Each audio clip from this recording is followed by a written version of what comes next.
Chapter 21, Stalking with the Double. Emilito took me to the most beautiful Spanish colonial house I had ever seen other than Clara's.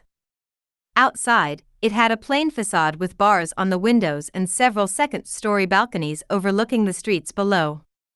The balcony I had admired from the plaza was laden with potted geraniums and thick green ferns. "Whoever lives here loves plants," was the feeling that came to me as we entered through the massive 12-paneled door. Inside, the courtyard was cool and dark. It reminded me of a cloister from another era. Columns and arches lined stone walkways. Raised beds framed a small orchard with fruit trees.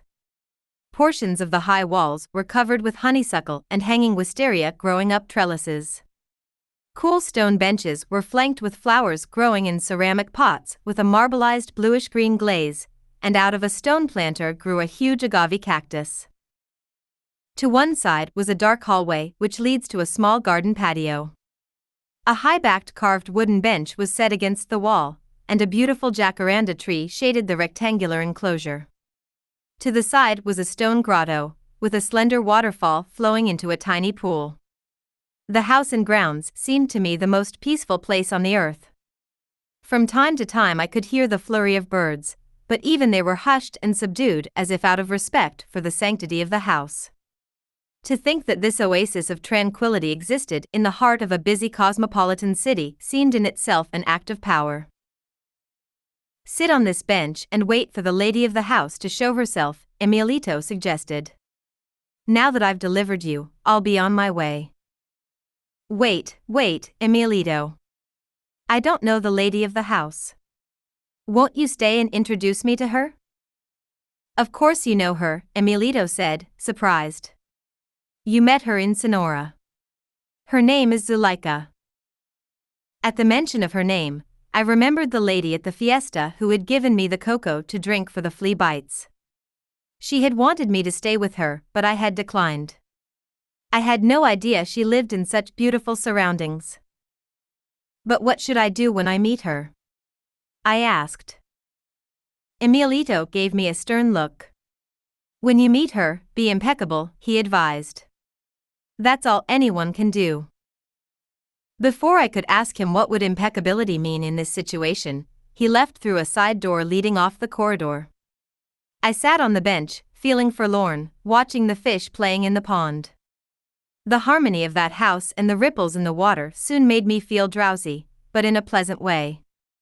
I exhaled a few times, and with my breath all my concerns seemed to flow out until there was nothing left but a profound sense of well-being. I closed my eyes and listened to the water running over the small rocks, and imagined seeing the tiny goldfish that by now had hid under some water plants. "If only this waiting dream would last forever," I heard a woman's voice say. I turned and looked into the dark corridor but saw no one, but those words summed up in me the moment, for that is exactly how I felt. "That's right, dear, rest, and let the sound of the water take you where it will." The voice came from my left, very near. Startled, I opened my eyes to see a tall lady wearing a black flowing kaftan with an Indian motif around a stand-up collar. Her auburn hair was piled high in a pleasing although somewhat old-fashioned hairdo. The skin of her face was taut and her eyebrows arched expressively with the aid of eyebrow pencil. Her mouth was thin and delicate and her eyes were fixed on me in such a piercing manner that I knew it was Zuleika.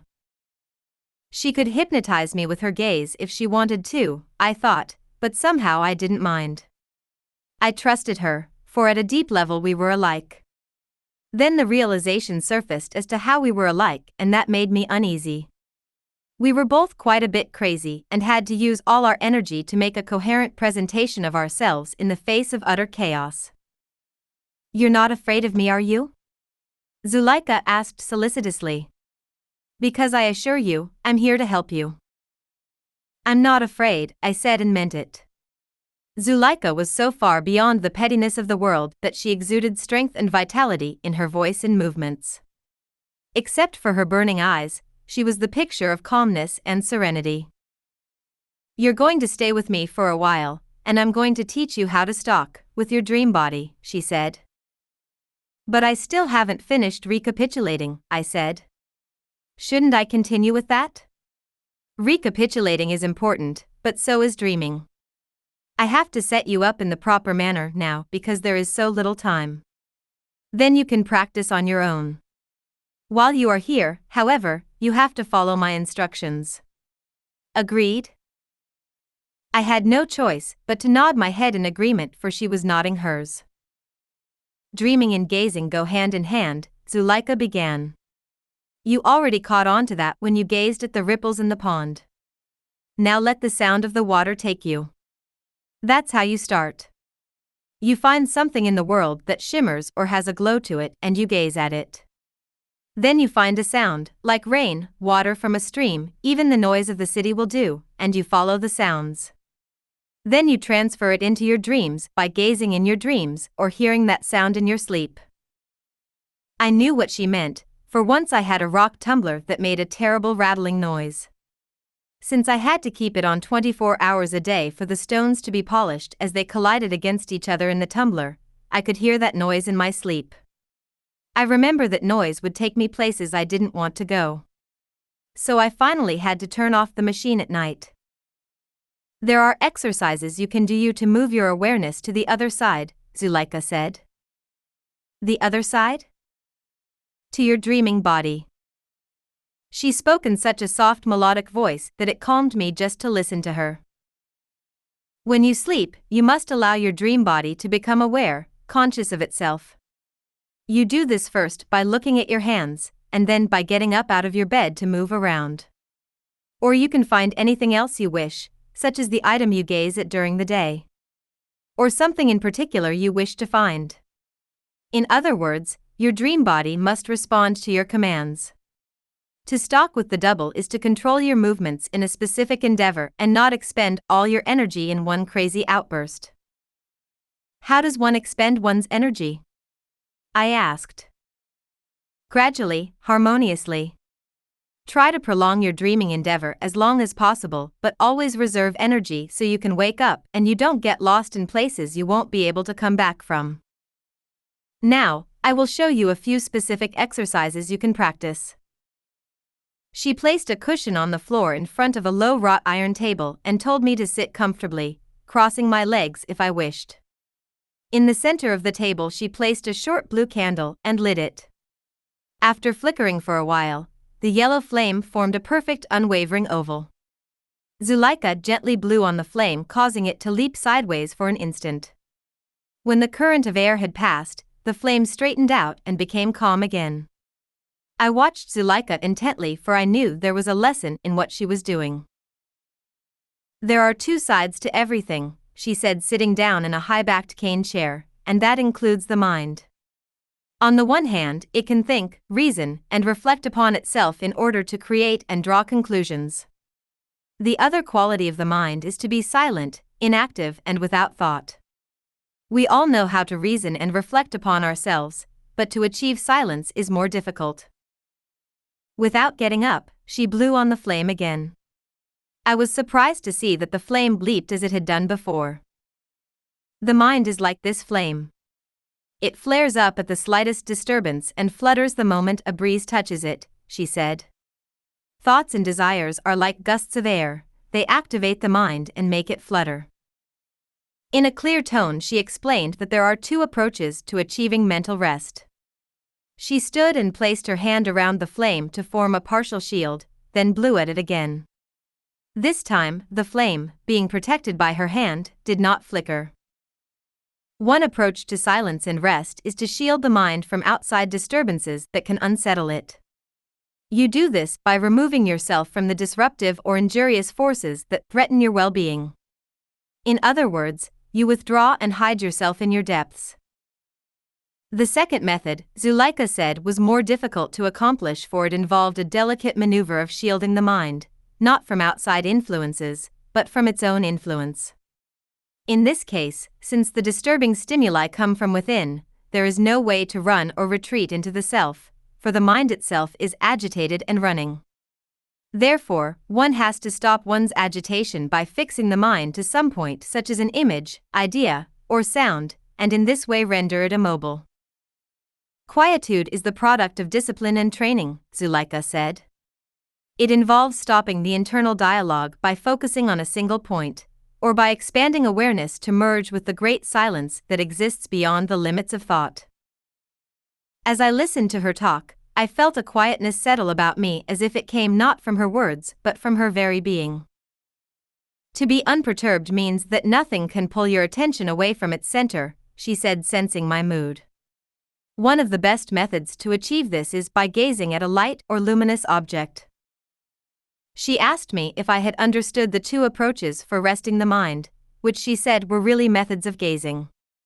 When I hesitated, she repeated them. In the first instance, the body and mind are removed from the disturbing stimuli by retreating or moving away from it. This can be accomplished because the disruptive forces come from the outside. In the second instance, the body and mind are set firm because the disturbances arise from within one's own being. It's best to use a combination of both methods, retreat and fixation, she said. That is why you are here in this quiet house where no one bothers you.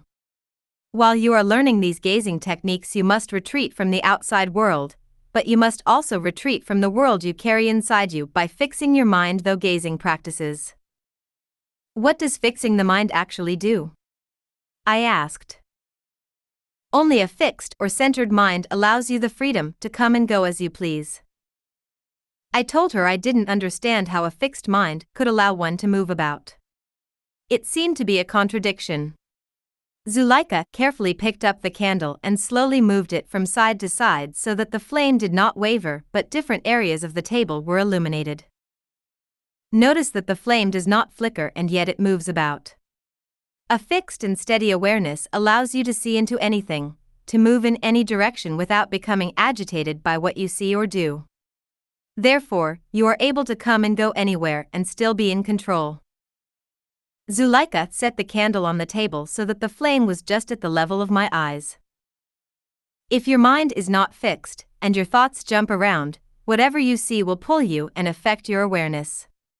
Then you will have to struggle to extricate yourself before you are free to move on to something else, and in no time at all you will have so many ties that you won't be able to move at all. What will happen then?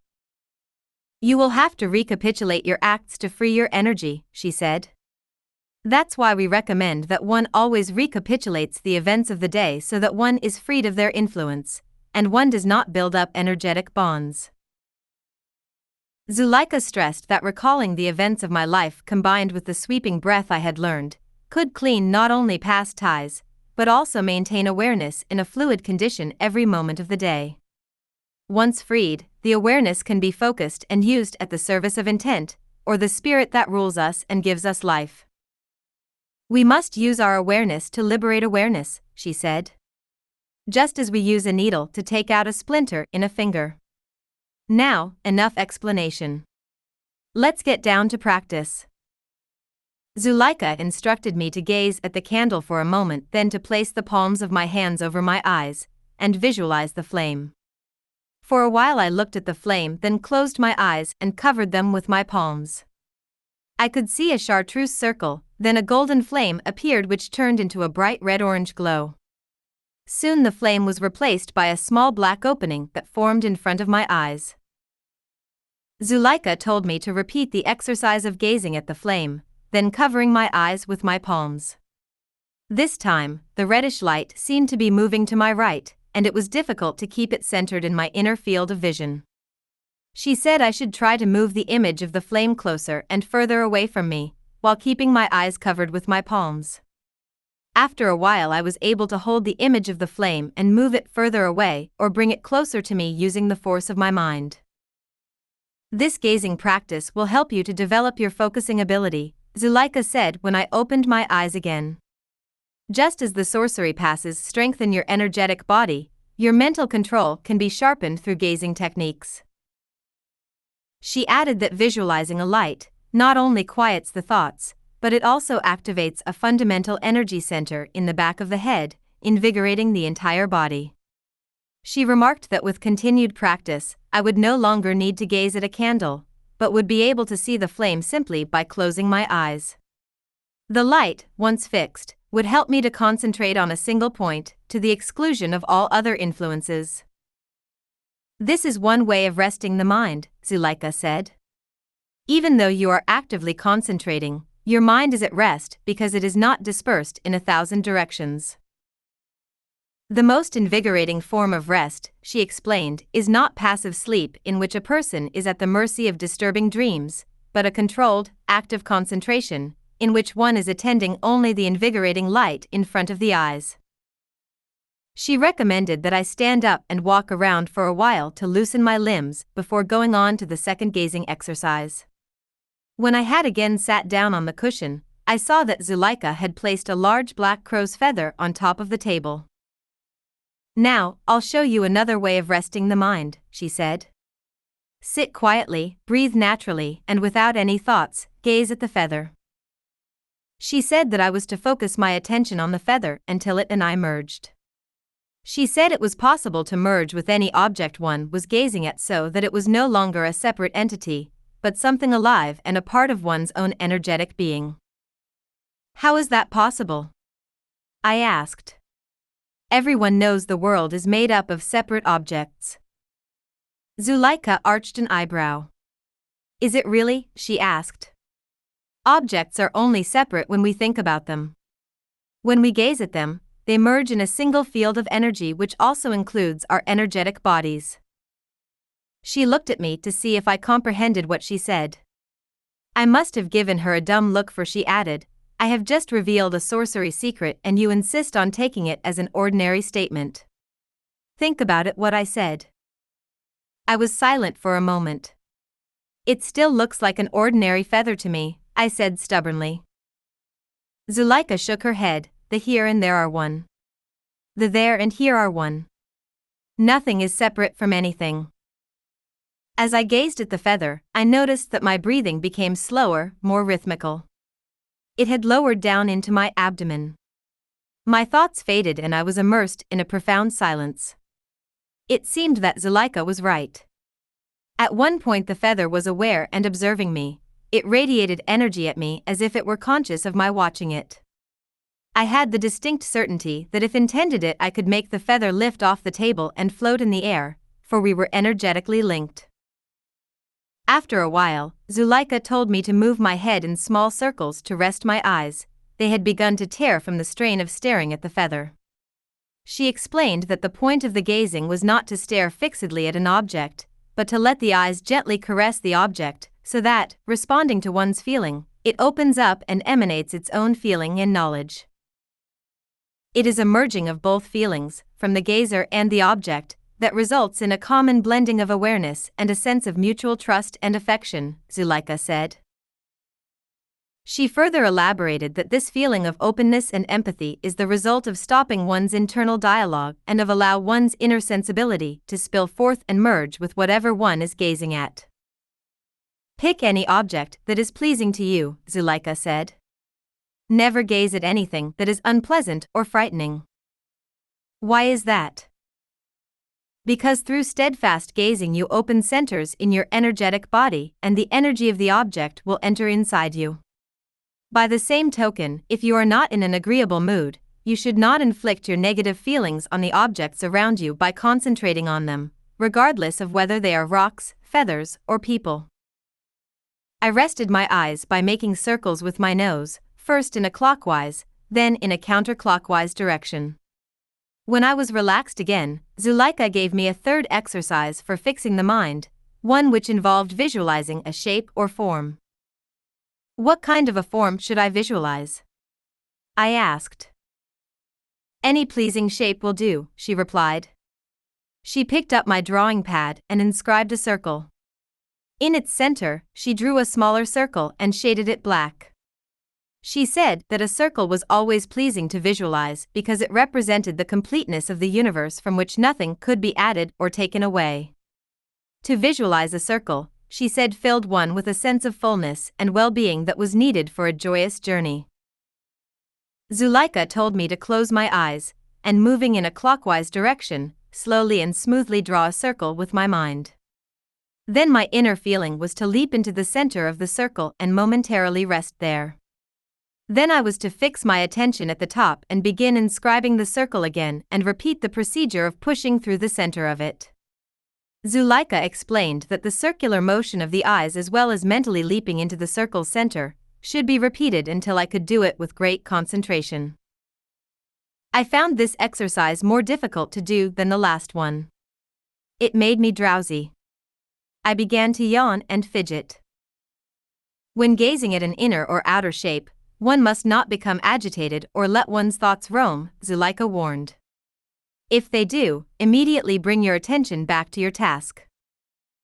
She explained that leaping into the circle's center had a very powerful effect on the energy points located behind the eyes. Pushing into the center of the circle helped to open the passageway or door to the other world. What's on the other side? I wanted to know. Zuleika hesitated. Perhaps everything, perhaps nothing. Soon you will see for yourself. She suggested I continued inscribing circles in order to still and strengthen the mind. She assured me that by gently yet firmly pushing to the center, I would develop a steadfastness and imperturbability that were indispensable for journeying with the energy body. After I practiced the technique several more times, Zuleika stood up and told me to select one of the 3 techniques she had shown me, and practice it while she attended to some affairs. I decided to gaze at the lighted candle. Somehow I found the smooth yellow flame appealing. When I closed my eyes, I could still see the flame and practiced moving it back and forth and to the side. It seemed that only moments had passed, when Zuleika returned and told me to blow out the candle. Whenever the mind is agitated or unsettled, be sure to do one of these exercises, she advised. The golden flame, once fixed in your mind, will shine through the fog like a beacon from the other side. Once fixed, even if your eyes are closed, it will be there in front of you to calm your heart. We sat in almost total darkness, for the sun had already set, and she had not yet lit the outdoor lanterns. Why is it important to quiet the mind? I asked. If you link your actions to the level of profound silence, Zuleika said, you will have accomplished a delicate feat, that of action, thorough inaction or not doing. Once one learns to harness the energy of not doing, one can become truly powerful. She further explained that in order to accomplish anything, we needed an unbending intent that gives one's acts direction and purpose, as well as a refined and subtle awareness that give one's acts power. She stressed that only a refined and subtle awareness will allow us to reach beyond the world of form and enter the energy layers of the other realms.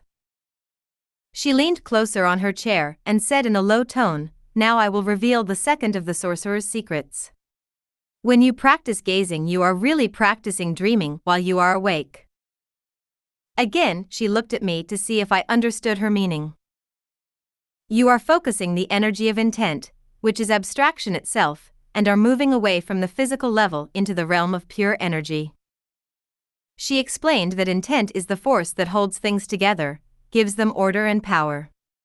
Gazing awakens the underlying awareness sorcerers call intent, that force that enables us to perceive and links our body directly to it. It is also this firm and unbending force called intent that distinguishes acts of power from the shallow, arbitrary acts of everyday life. Through gazing, your physical body is gradually transformed so that it matches your mental vitality. Finally, the body becomes so light that it is rendered into sheer energy.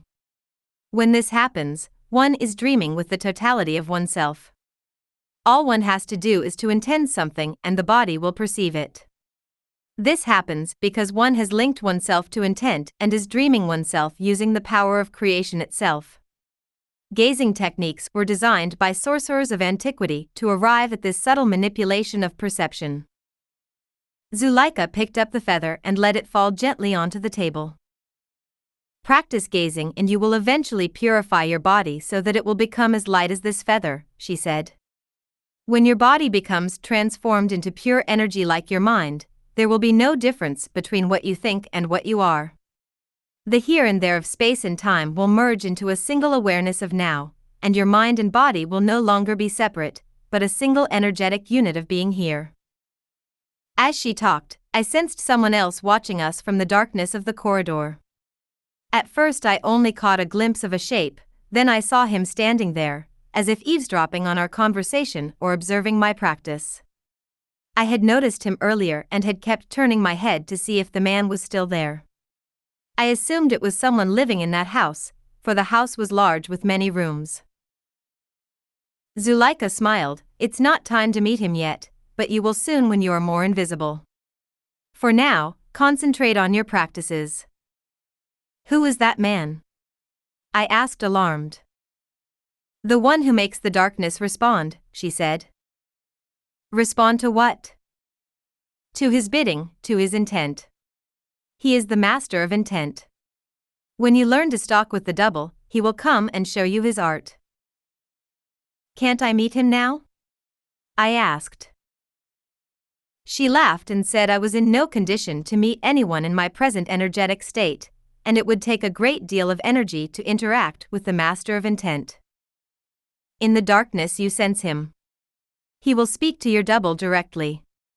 When you reach the point of silent knowledge, he will guide you, and you will know. What will I know? I can't tell you that. You will simply know directly, and if anyone asks you, you yourself will not be able to say what it is that you know. It will be too deep, too vast for words. You will try to remember, but you won't be able to think of it, because what you know is so far removed from thought that words will fail you. Then what good is it? I asked, if I won't remember what he teaches me, or if I won't be able to say what it is, what's the point of knowing anything? You will make things happen, she said. You will cause the darkness to move and manifest itself in light. For a while, I tried to figure out what she meant, and then suddenly I knew. For as Emilito had warned me, someone had already been showing me how to stalk with the double. I didn't know what Zuleika meant, but I knew that I already knew. The certainty came to me that the master of intent had been teaching me all along. The closest way I could explain it was that he had been setting up something in an area that was beyond my waking attention, beyond even my dreams. It was a place where no dreams existed and yet energy flowed unimpeded by thoughts or wishes or even images arising in sleep. With that realization, the man stepped out of the shadows. I was not surprised to see that it was the same man I had encountered at the border crossing in Nogales, the one who had made me faint by pushing my upper back, and the one I had seen again in Catalina's house, when she had pointed out the window to her protector. He seemed to know me also, and yet I had laid eyes on him only twice as far as I could recollect. He nodded perfunctorily from a distance. I avoided his gaze for I remembered what happened the last time I looked into his eyes. He said nothing, and I knew there was nothing to be said, but the pressure of his presence made my thoughts stop and the muscles of my arms and legs swell as a current of energy passed through me. I could hear the air around me buzzing. I breathed heavily, taking in gobs of air through my mouth. Then I felt the back of my neck pop as he came, or rather, drifted closer. I saw his mouth move. He was saying something, but I couldn't hear him. It was a silent sound and I was being pushed away by that voiceless whisper. I fell backwards onto the bench and had to hold on for dear life so I wouldn't pass out. Then I felt the top of my head open and something shoot out so violently that I ended up in San Francisco. I knew it was San Francisco because I could see the Golden Gate Bridge. I was soaring over the choppy gray waters and could see where the rust-colored paint was peeling off the massive iron girders held up by cables. Then I was flying around skyscrapers, large office buildings with dark glass windows. I flew very hard so I wouldn't get trapped between the buildings, which had strong air currents circling around them. I could hear the deafening roar of the air conditioning units on the top of the buildings. I did not like that area one bit. It was so menacing that I became frightened. The shadows of the tall building on the streets below made the scene dark and ominous. I could hear a horrible sound. I looked and knew it was a helicopter, and I was being sucked into the propeller blade, for the wind was horrendously strong and I could not fight against it. I made a supreme effort to pull away using every bit of my energy in my womb. Then I felt myself sucked into a long tunnel by a cord that was attached to my body somewhere at the other end. I was pulled south, through different terrain zooming below me at a fantastic speed. I saw or rather sensed the scenery changing from cities to desert, to cities and lakes as I covered thousands of geographical miles in mere seconds. When the rushing stopped, I found myself back in Guadalajara, in the patio, slumped on the bench of Zuleika's house. I opened my eyes and found Zuleika staring at me. I told her where I had been. She was not pleased to hear of my travels. You expend all your energy in one uncontrolled outburst. You traveled a great distance for nothing, and to what avail? I don't know what happened, I said. The Master of Darkness loaned you some of his energy and you wasted it in a cross-country joy ride, that's what happened. I hope you at least enjoyed the sights. I shook my head. It all zoomed by too fast, like a movie played at an ultra-fast speed. I just got glimpses of water and desert and buildings, and many cities below. Glimpses. Glimpses. What good are glimpses? Zuleika said. We are after control. You have a great deal of work ahead of you before you can use your stalking techniques to control your flying or whatever you chose to do with your dreaming energy. So practice, practice. She left me alone in the darkness so I could continue practicing the gazing exercises.